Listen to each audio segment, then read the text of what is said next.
Hello guys, Andrew here. Welcome back to Drew Tutorial. And in this video, I'm going to show you how to fix discard not opening on your PC or laptop. So what you want to do, just simple right click on the Windows icon on your taskbar, click on run, and you simply want to type in percentage app data percentage and click and enter on your keyboard. This is going to open up your file explorer.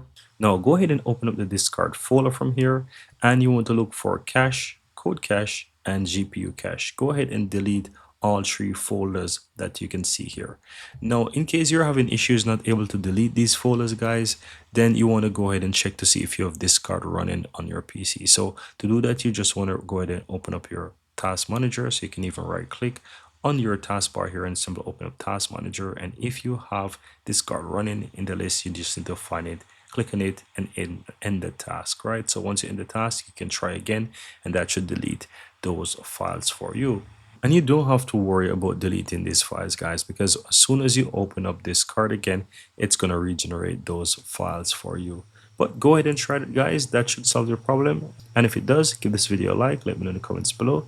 Thank you guys for watching, and see you in the next video.